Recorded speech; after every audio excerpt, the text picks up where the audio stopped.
if you think of the popularity of golf and skiing combined today, that's how big canoes were in the early 1900s, that it was huge.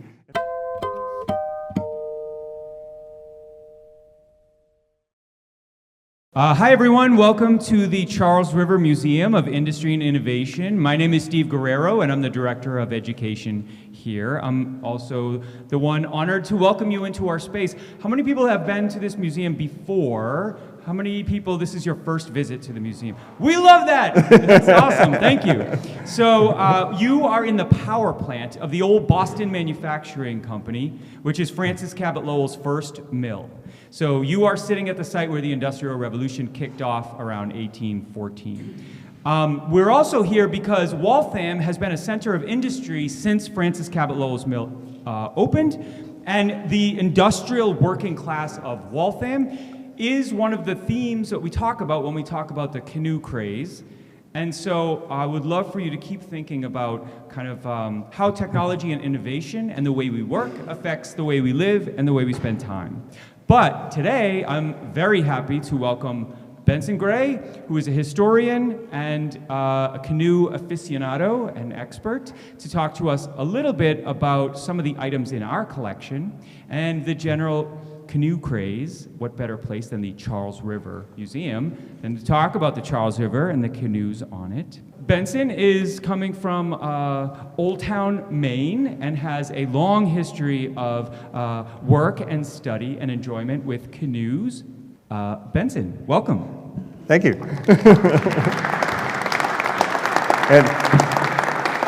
And it's interesting that one of the pieces that fell out of the Industrial Revolution is that suddenly people had free time. That in an agrarian economy, there's always something more that you have to do. And when the mill stops and your shift is over, you had to find something else. And one of the things that was very exciting to do, and Waltham was a center of, was canoeing. That this was a place, it's hard to imagine today, but there were literally thousands of people who would come regularly and paddle all along the Charles. They even had their own newspaper called the Charles River Canoeist, where they would talk about what the events that were going on, places you could paddle, racing results, all the rest. And as I said, there were people who were coming out from Boston, people who worked in the mills, all kinds were coming out and enjoying themselves on the river. Now this I recognize is way too small detail, but I just wanted to show that there are, starting from here at the mill, there are all sorts of little nooks and crannies, and they had at least 28 different boathouses, liveries, features, including a bandstand on the island in the middle of the river, and lots of other things that people could do here. And they did it a lot. It's hard to imagine, if you think of the popularity of golf and skiing combined today, that's how big canoes were in the early 1900s, that it was huge. And it wasn't just in Waltham and the Charles River area. In New York City, this is Coney Island for a sailing canoe race. Down below is the Belle Isle area outside Detroit, and they had canoes. Virtually any place that had water access, there were canoes. You can see the canoe racks here on St. Paul, Minnesota, that they just rows and rows and rows of them. And so it was a huge, huge fad. And it all goes back to this gentleman. This is John McGregor, shown on your left, and he had come to North America. He'd seen kayaks, he'd seen canoes. He decided that looked like a great idea. And so he went back to his native Scotland, had a small canoe built for him, and then he went off and traveled around Europe and wrote a series of books about his travels, and they were exceptionally popular. And so he, as a good Scotsman, named his boat the Rob Roy. And so he started this huge fad in Britain. He was actually involved with the founding of the Royal Canoe Club in 1866 and came over to the United States and helped found the American Canoe Association in 1880. Because like any good British fad, it quickly spread to the United States and got even bigger. And this was one of the places where it got very big. Now the other piece that changed at that time were courting styles. This was the Victorian era. This was an era when, in polite society, if you wanted to court a young lady, that was done in the parlor or on the front porch. There was a chaperone present. It was pretty stiff, frankly. And so the concept was, it was suddenly acceptable to court in a canoe. General feeling was that, well, this is safe, nothing improper is going to happen, which greatly underestimates the adaptability of young people. But nonetheless, there were a whole series of sort of amusements and jokes that came out of this, like, I'd like to paddle your canoe. Remember those happy days? I mean, this is pretty racy stuff, sitting side by side with your date in a canoe. And kissing, I mean, that's just, completely over the edge as far as the older generation was concerned. But it happened. And then there was also a popular song, you probably heard of, Hot Time in the Old Town Tonight. Well, when Old Town Canoes became popular, there was a whole other series of, of variations on that theme that came out. And understand that a courting canoe in that vintage is probably not like what you think of in a canoe today. It would have a flag, it would have a Victrola, gramophone, you'd have pillows, you'd have a parasol, you'd have a carbide light, you'd have some trophies, fancy paint, design. I think today you'd call this Pimp My Ride. It's just it's way over the top. But that was how it was done. And in those days, public health officials and doctors were saying the same things that they're saying today. Go outside, get exercise, camaraderie. And these gentlemen, I mean, they're a little better dressed than your average canoeist today, but they could get together. Canoe clubs were a very big deal. And so you can see how they would get together. And of course, competition. You'd have war canoe races. This is the Waltham Canoe Club shown in the background.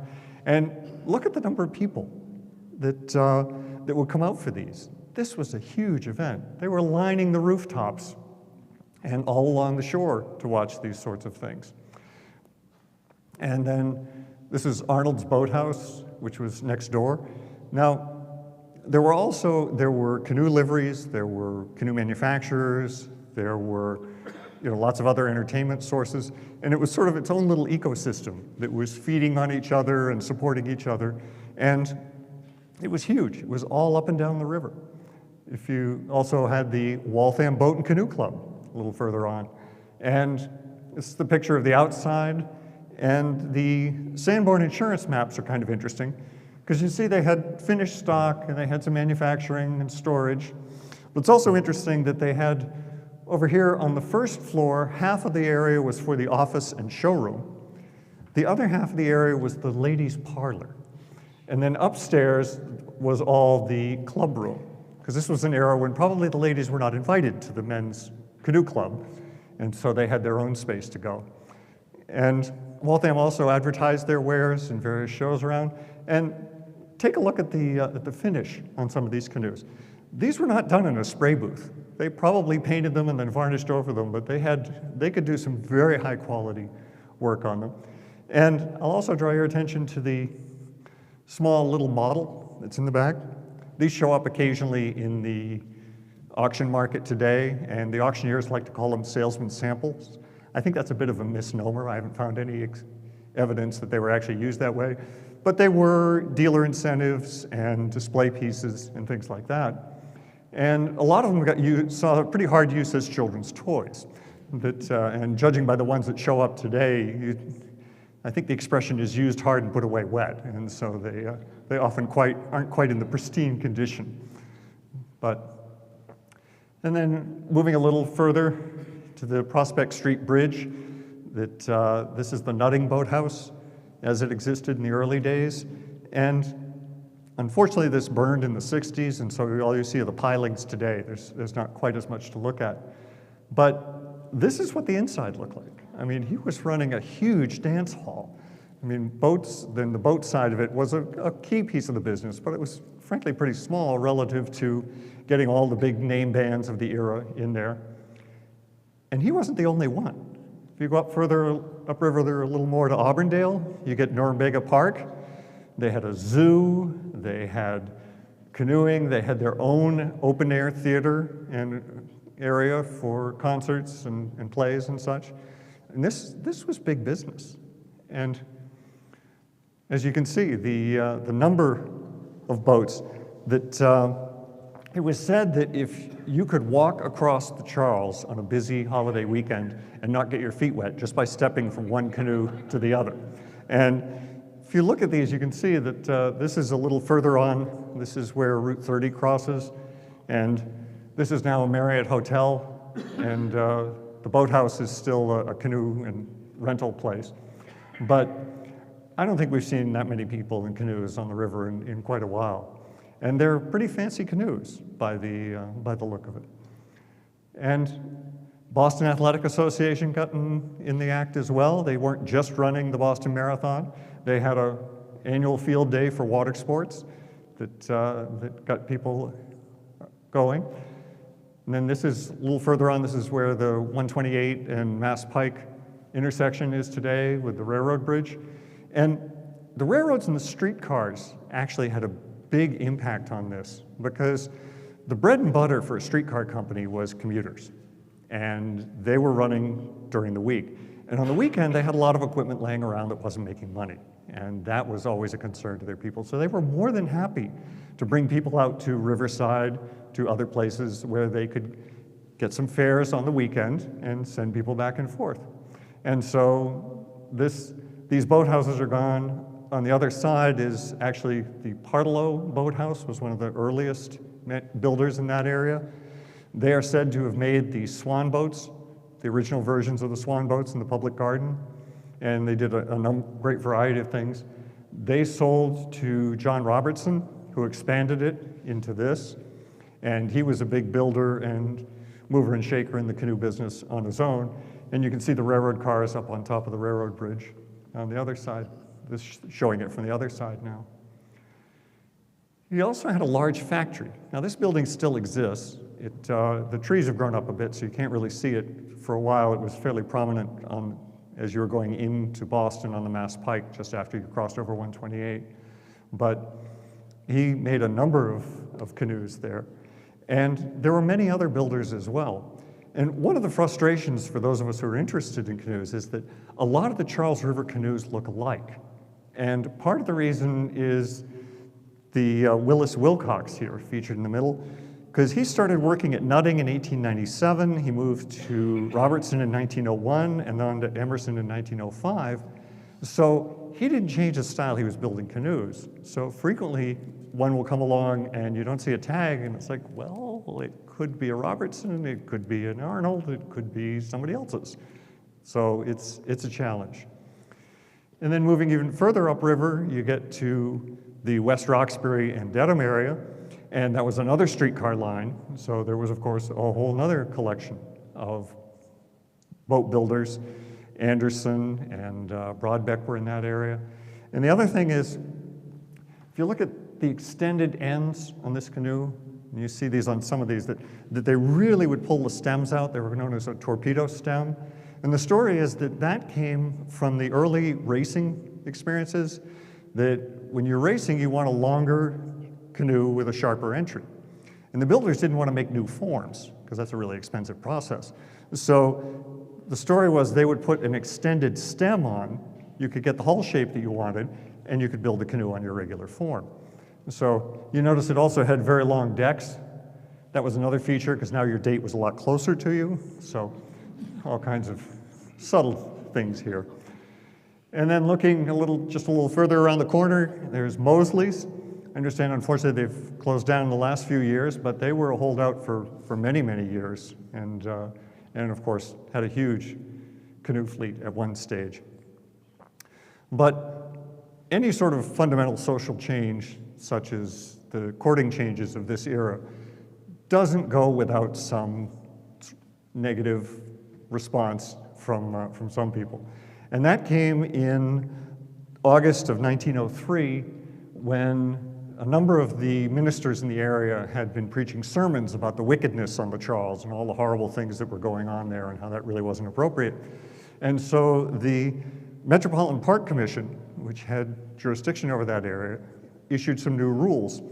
And the rules would forbid drinking and gambling and, quote, any obscene act, unquote.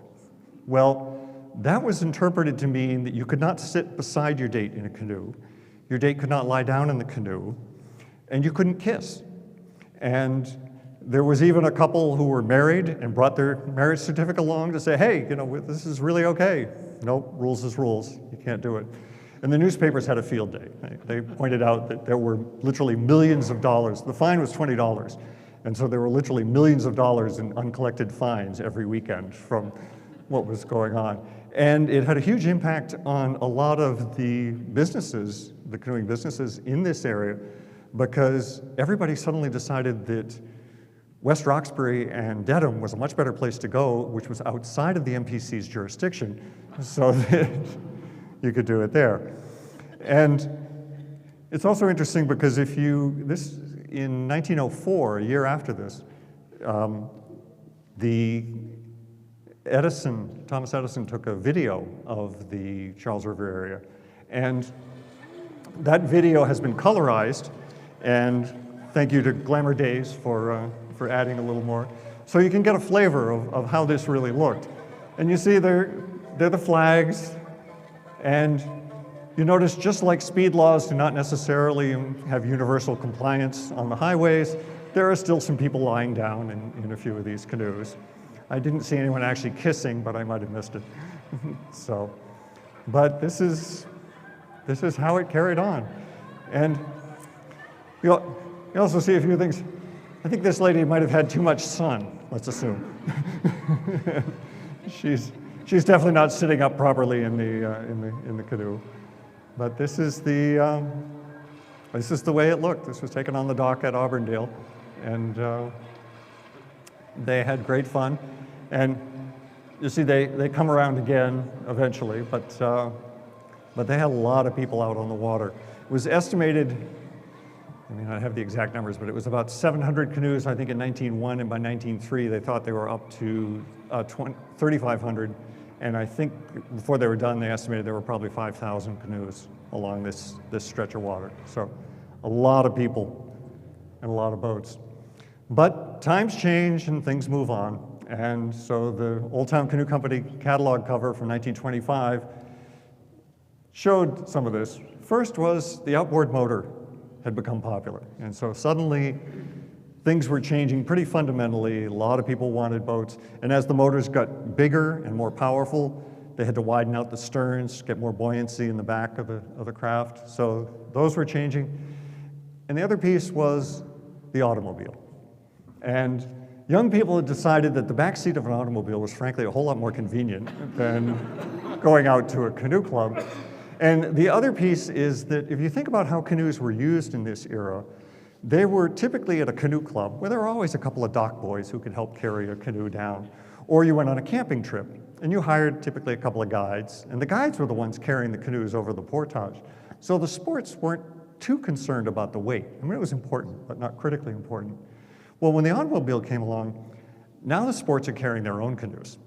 And so weight is critically important. And all the manufacturers started coming out with smaller and lighter canoes. And they also had some trouble until hardtop automobiles came along, that they had some other challenges in how they would get them around. But people are adjustable and adaptable, and will figure these things out. So with that, I recognize that there are probably people in the audience here who know a whole lot more about this area than I do. So I will open it up to questions, and if I have omitted something or misstated something, please let me know. I was just wondering, how many of these boathouses still exist? And if you wanted to visit them, is there some map or some place to get that information? The short answer is very few of them actually exist. There is a map that was done. The outline that I showed was done by the son of one of the builders, Alden Kingsbury. And David Kingsbury put together that map and showed where they were. We do have in the audience tonight a man who is living on the site of one of the canoe houses, and so that the memory has remained. but the physical structures are gone. There's also an individual who was interested in old canoes and went to Mosley's many years ago and asked to speak to the owner. And he said, so, can you tell me anything about, are there canoes here? He said, oh yeah, we had hundreds of them in the basement when we moved in. They've all gone to the dump. So, so there were lots of them that have gone away, but no, very few of these structures still exist. So, Thank you. you're welcome. Do you have an estimate of how much it costs to rent a canoe, like for an hour, an afternoon? I had that question, and so I have the price good. list for Robertson's. And you were going to pay 30 cents an hour, $2 a day, unless it was a holiday, then you were paying 50 cents and $3.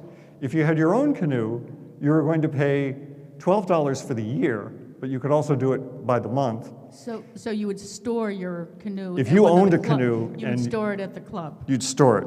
Okay. And then, or you could rent them, for delivery fees. And they also would rent out the one set of fittings for 30 cents, or you could get them individually. You could get a paddle for 10 cents, a carpet for 10 cents, and a seat back for 10 cents. And the fee for any breakage or loss was full price. You'd pay $1.50, buck and a quarter to get things replaced. And to give you an idea what some of these, I don't have an inside of a boathouse from the Boston area, but this is one from Ohio. And you could see how fancy some of these canoes were when they were all together. So, sure.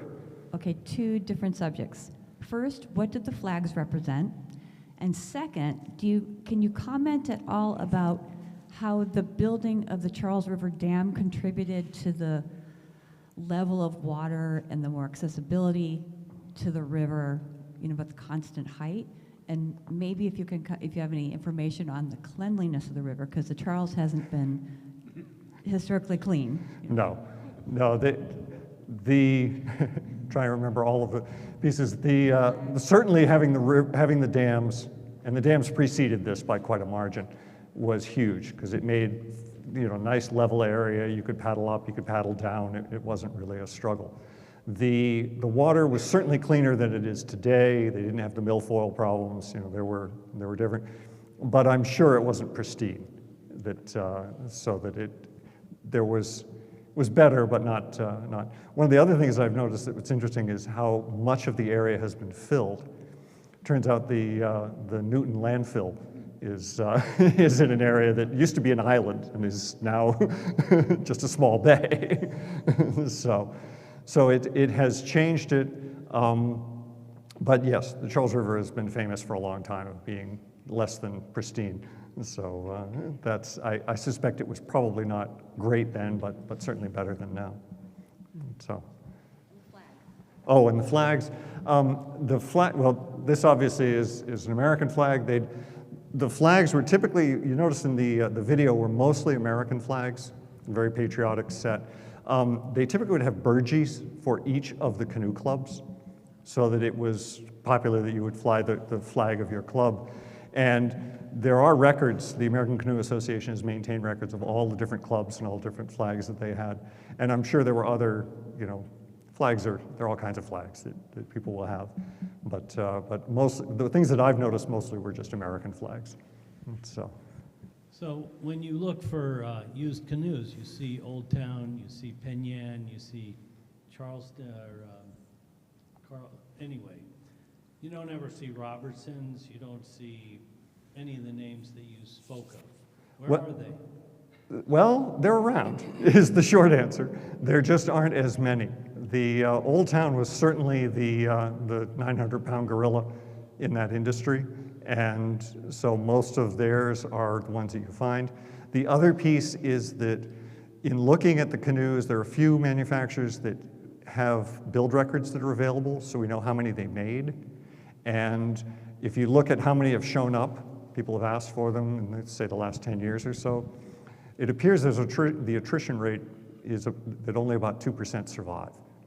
So if you think of a lot of these builders, they might make a few hundred canoes a year.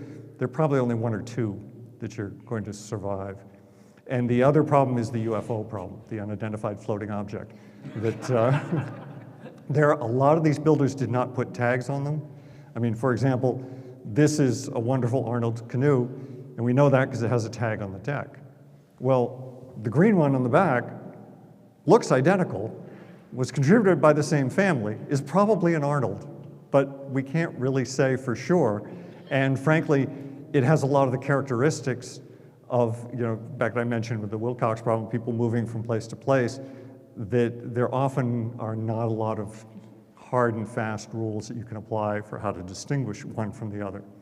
And then worse yet, these people are running liveries. And so you also will find the case of where you'll have a wonderful canoe that looks like this, has an Arnold tag on the deck, and then you look at the thwart, and it has a Robertson stamp on the thwart. Well, probably it was used in the livery, the thwart broke, somebody grabbed it, the nearest thwart that was available, put it in, and away it went. So today it makes it a challenge to put, which is a very roundabout way of saying they're out there, they're just hard to find, and they're even harder to identify. And yeah, and this one, actually the wavy stamp on the Robertson is in the racing boat that's in the, if you look in the exact center of that boat, it has a serial number and a stamp for Robertson. Even though there's some question, because that's not a style that he was commonly making. It looks a lot more like a Canadian boat, but again, these people were copying each other's styles, and so it's a bit of a challenge too. But they are out there. So another. Just a quick question. Sure. Was there any type of life preservation device associated with this sport?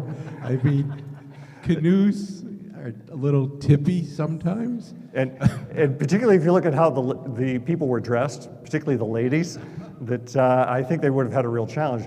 Mercifully, the river is not terrifically deep, and so in most cases they could probably wade home, or there'd be other people around who could help out. The life preserver and the drown proofing and the swimming instruction is really credited to the Red Cross, and that didn't kick off until more or less, maybe the late 30s would be the earliest, but the 40s is when it really got going. And interestingly, you see a change in the style of canoes, that there started to be a lot more wide canoes. That the earlier canoes are typically narrower, because that tends to be faster, which was a feature. But when safety became more important, then you get wide canoes. And ironically, now we're back there, now people are going back to narrow canoes because they like them because they're faster. So, yes. Yes, I'm just wondering when we started to sort of see racing of the canoes as kind of a sport as opposed to the sort of recreational canoeing. Well, it's about the 1860s, 1870s is when you start seeing the recreational use of canoes. Obviously, canoes have been around for thousands of years before that, but they tended to be functional. They were, this is how you're going to get back into the bush. And racing, again, people are competitive. You had races for a long time before that. When you start seeing the canoeing, recreational canoeing coming in, that's when the racing really came on in a big way. And I don't know when sprint canoeing was first introduced to the Olympics, but I think it was quite a while ago. And it remains there to this day. And so that's, again, the style of canoe in the entryway. So so the short answer is, I think as long as you've had canoes and people, you've had races. Did Native American canoes have any influence on the manufacturers? Oh, absolutely. That the Native American canoes, interestingly, we don't have a lot of very early native canoes. Unfortunately, the soil conditions in North America are not really conducive to storing wooden objects for a long time. We need a good peat bog like they have in Europe to get something like that. But the ones that we do have from the 1700s look almost identical. There is one of the oldest ones known to exist is at the Peabody Essex Museum in Salem, and they've written a nice brochure on it, and it's written up, and if you look at it, you would say, oh, that looks just like an ordinary wood canvas canoe. And certainly the builders in the Bangor, Maine area, Garish and some of the Morris and some of the other early builders, were clearly influenced with the Penobscots, who had been making canoes in that area for a few thousand years at that point. And so they had, and of course, the cost of failure for a Native American is pretty high, because they didn't have life jackets either. And so they tended to have worked out most of the bugs in the design by that point. And so, yes, there was a huge influence, is the short summary. The specifics of how they built them changed fairly dramatically. But in terms of the hull form, I mean, it's interesting that below the waterline, canoe hull forms really haven't changed a whole lot in a few thousand years. They're doing some different things above the waterline, but underneath, they're all pretty much the same. About 20 years ago, my brother and I went on a race on the Charles. I think it was a regatta that it's a yearly race, and I wondered if that race was still around, whether they have yearly race. I know they have races on the Charles. I'll defer to anyone locally. Yep, I think they're still going. And so, yeah, right. long tradition of racing. Hi, I'm noticing that most of these canoes are wooden. Yes. And you said something about a canvas-covered canoe, and I was also wondering how it evolved. When did aluminum canoes or metal canoes come into the picture? Okay, well, I'll go backwards. Metal canoes came in after the Second World War, when Grumman Aviation was wondering what they were going to do at the end of the war, and they weren't making airplanes anymore, and decided that all of this equipment that they were using to build airplane fuselages could be used to make a recreational product. And so the canoes here are generally referred to as wood canvas. It's a wood frame, and the planking and the ribs are very similar to a bark canoe, but it doesn't have birch bark on the outside, it has canvas. Those are preceded by the style in the entryway, which is generally referred to as an all-wood canoe. And those were very popular. Lapstrake, of course, the Rob Roy was a lapstrake wood canoe, all-wood canoe, that sort of thing. Prior to that, in around 1830, the vulcanization of rubber was invented, which made rubber thin enough that it could actually permeate canvas and make it a truly waterproof canvas. And so starting from then, you start to see a lot of what we would call skin-on-frame boats that were made. They were a thin frame with a waterproof canvas, and they were used. Prior to that, you see birch bark canoes, and those we think go back to about 2,000 years ago. Unfortunately, we don't have any examples to go by, but the tools that were used to make canoes changed dramatically in that what's known as the Susquehanna era. They started to see pottery, they started to see edge tools. Prior to that, they see a lot of pounding and gouging type tools. Now, of course, Native Americans were making lots of things besides canoes. They made fish weirs. There were lots of other reasons why their tools might change, but that's the best guess we have. And you have to go back about 10,000 years to find the first dugouts, which again, we have to go back to Europe because they had a peat bog that one was discovered in, which is the oldest one. So that's the rough timeline. And then if you go the other direction, you get into the 50s, then you start seeing plastics, fiberglass, things like that. And so there's a whole new range of plastics that are being used for canoes after that. So. I actually live out near West Roxbury Dedham Line, right near Mosley's, as a matter of fact. And right on the other side of the bridge from Mosley's is Havey Beach, and that was a pretty big beach back in the time. But the other thing I was wondering about is, out there's a canal or a ditch that connects the Charles River from one point to the other. It makes it a loop, like a 7-mile loop. Was that pretty a big influence for a lot of the canoeists going out to the Dedham Roxbury area back then? Well, certainly to have areas to appeal. I believe the canal was dug for commercial purposes, not for canoeing. But I will again have to defer to people who know the. It was actually built to make that an island so the cows could come off cow. Oh. In the same area where they built Motherbrook to connect them to the ponds and rivers so they could build the mill. So that's why it was too. Okay. Well, certainly canals. I mean, there are lots of people who like to paddle on the Erie Canal, for example, and other canals. They're popular, but typically the economics for building a canal are based on some other purpose. So. So you mentioned the quality of the water. Before 1950, between, I think, the West End and Charles Bank, there actually were 6 or 7 beaches. And I remember this because my uncles, near Oak Square, we live, they would run down to the river. They would tell us stories of going to the Charles River beaches. Yeah. I think by 1950, they had to close them. And as far as the regatta is concerned, it's the 2nd or 3rd weekend of October. And there's also a dragon boat race, which is like a Chinese style. They're not really canoes, but they're shaped similarly, and they're all man-powered. And that's another festival we usually have, I think around August, and that's on the Charles River. Thank you.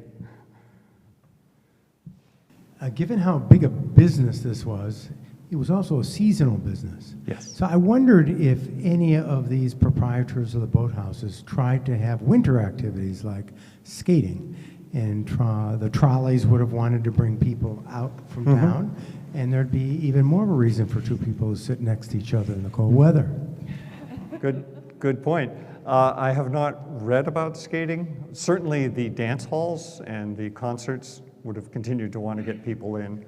The skating, of course, is always a somewhat dodgy business based on the weather, so they certainly would have, I think, would have promoted that when they could have, but that's not one I've ever chased down. So, interesting question. I'll say as I walk, we know that the Boston Manufacturing Company leased the ice harvesting rights of the river right outside here, so that was a way to make extra money. Sure.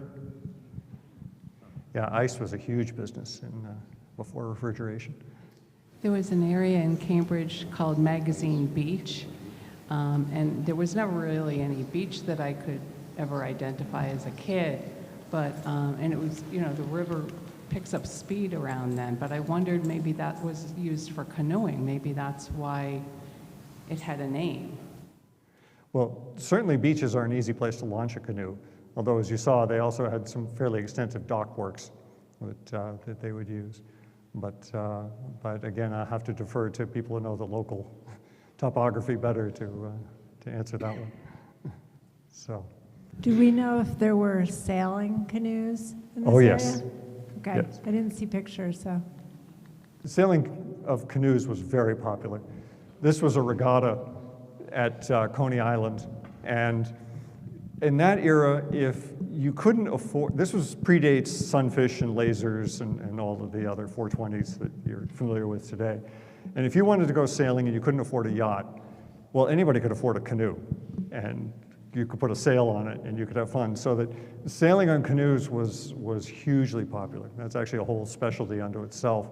And it was, I mean, these sails are typically about 45 square feet. It was not unusual to put 100 square feet of sail on a canoe, and you can get a real rocket ride under the right conditions. So the short answer is yes, sailing was a whole huge thing. And you don't see it quite so much anymore, but there are still people. I have a couple of sailing canoes, and people do still sail them, but it's kind of a specialty item now. But the rigs are essentially, it's a lateen rig. It's exactly like what you use on a sunfish or a sailfish or that style of craft. You want to lower the center of effort as much as possible, but you can have a great time. You can let the wind do the work. So, yes, well, yes, they also would have what they call hiking boards that you could slide way, way out, and you'd see pictures of people, way out. You typically can get away with that on ocean breezes that are nice and steady. Lake breezes tend to be a little more variable, and so you do have to pick your conditions a little more carefully sometimes. But yes, sailing was great. First, I just want to say thanks for bringing us together and sharing all this info. And then I have two quick questions. One, you may have mentioned it, and so forgive me if I missed it, but I know that there's a lot of canoeing now with the Charles River Canoe Kayak rental areas, one up in Newton and the other down further on the Charles, like near Mount Auburn Hospital, et cetera. And so I'm used to seeing a lot more canoe action on the Charles River Basin area where the crews typically row. Was that a common spot for canoeing back when, or was it too industrialized? The focus was really up on this area. I mean, there certainly was canoeing going on in the lower area, but it's frankly a little more exposed. And typically, people, particularly if they're not familiar with canoeing, can have a lot more trouble if you're going to be dealing with wind and power boats and commercial traffic and things like that. So that there certainly was canoeing there, just not as much as what was going on in the Waltham, Auburndale, West Roxbury areas. It wanted a slightly more protected space. So, but frankly, that's one of the appeals of a canoe, is that you can typically put it in almost anywhere and go and have fun and see things you normally wouldn't see. And speaking of that, I'm just curious how many people who are actually canoeists or have been in the past. Like, I finally got oh, great. Maybe I'll see you out there, because I've only been on my own little pond in Brighton, Chandler Pond, with the aluminum canoe, but I've been wanting to explore the river, and outside of the rental areas, I've often wondered about, like, can I just go there? I guess I can, but wondering to connect with people for gatherings or things like that, so maybe we can catch up later. Typically, the trick is finding a place to launch, and usually there are places around where you can, but particularly in an urban environment, sometimes you can't just stop on the Storrow Drive and toss your canoe in over the over the embankment. So that can be more of a challenge. But again, if you look at the situation, you look at the maps, often you can find places where there is public access. So. Benson, I'm going to put in a selfish plug, if you don't mind. Sure. You'll notice his shirt is part of the Wooden Heritage Canoe Association, and there's some of our members here. Our largest chapter in the United States is the Norumbega chapter, which is based here. And we are the ones that collect canoes like this and like that, restore them. And we also have paddling days in which we go out on various places, the Charles River, Concord River, and other places. So if you ever have any questions, our president is right here. And there's some other members here as well as Benson. And we can certainly shed a lot of light on historic canoes and how to enjoy them to their best. I'm not an aluminum canoe guy, forgive me. I'll always jump in one of these first, or my birch bark canoe. Thank you. And there are other chapters actually all around the country. If you're looking for more information, it's woodencanoe.org. ORG will get you where we're going, or wcha.org will also find where it is. Yes, my question has to do with kayaks, and when did they start to become popular, and how much of an impact did that have on the canoeing popularity? Well, it's completely overwhelmed it in recent years. The kayaks have been popular for a long time. They were typically more popular in Europe. There were Klepper fold boats and things like that, folding kayaks, because storage space was at such a premium. The idea of being able to fold it up into a duffel bag was a real appeal. They didn't catch on quite as much in this country. Then whitewater kayaking started in the 50s and started to really ramp up in the 60s. They started getting into fiberglass boats and all. And then canoes continued to remain popular. Ironically, the Arab oil embargo of 1973 was one of the best things for the canoe industry that ever happened, because nobody wanted, you couldn't give away a motorboat at that point. Everybody wanted to go back to nature and human-powered craft, and so the canoe business boomed. Grumman had their best year, Old Town had one of their best years ever, and so canoes, that carried through 70s, 80s, late 80s, 90s, you start to see kayaks come in, and by 2000, kayaks were driving the bus, short answer. And so Old Town Canoe Company today is primarily manufacturing kayaks, mostly fishing kayaks has been the area they focused on. Now, canoes are still there. If you want to go on a camping trip, you find a kayak is a little limiting in terms of the amount of gear you can put inside it, whereas a good-sized canoe, you can load up with a few thousand pounds of gear and a moose and still be able to to get along. So that it hasn't gone away completely, but at the moment the kayaks are sort of driving the recreational market. Stand-up paddle boards have come in, tastes change, styles change. So who knows what the next one will be. So canoes are still there. They're just not as quite as big as they were in the 20s, as seen here, or in teens, or as they were in the 60s, excuse me, in the 70s. So. I've got a anecdote to share with you that bears on when fiberglass came into the picture, particularly with kayaks. When I was 14, I bought a fiberglass kayak from a neighbor, and I was using it in college, and I knew this thing was outdated, but it was what I had. I was kayaking up near Windsor Locks where there's a standing wave. And as I was kayaking out there, I was watching a guy on shore that seemed to be, watching me carefully, and I thought, wow, I'm looking pretty good out here if I got a spectator. When I got to shore, this guy walks over and he says, "Where'd you get that canoe?" And I thought, uh-oh. And I said, "Oh, I bought it from some people on Cape Cod." And he goes, "Let me see the inside of that." So I get out and he rolls it over and he looks under there. I'd never noticed it before, but his initials were written in there, Sandy Christensen.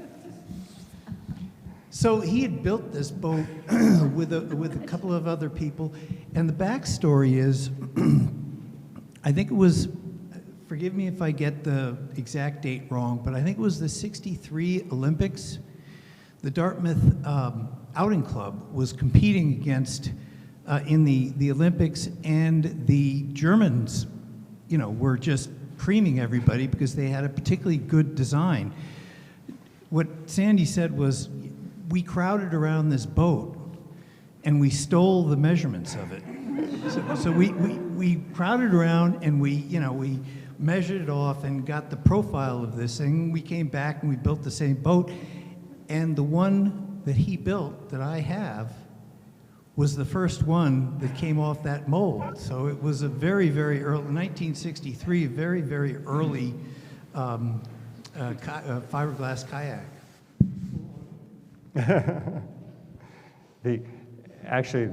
Bart Hathaway used to live in Weston, Massachusetts, and he was famous for designing. He was a very successful racer in his day and then boat designer afterward, and he made all kinds of boats.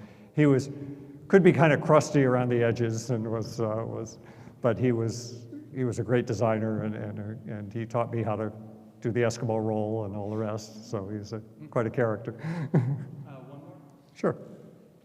In answer to the question about why there wasn't so much canoeing downriver, I think if you go on the other side of the river from here, there's a very good path that follows the river, and you'll see that there's a lot of quick water.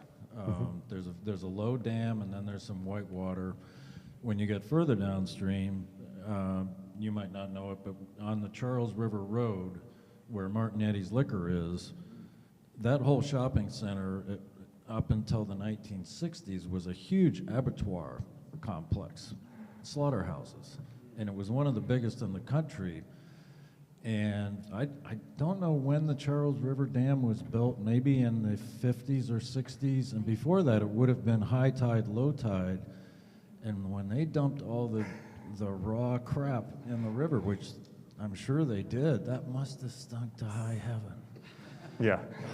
And I know somebody that remembers that building being torn down in the 60s, so. Yeah, Charles River Basin, my understanding is if they lose a crew, a shell tips over, they take them into Mass General and they inoculate them for everything under the sun, because there's all kinds of nasty stuff there. So I want to thank you, Benson, for sharing your expertise with us. And thank you.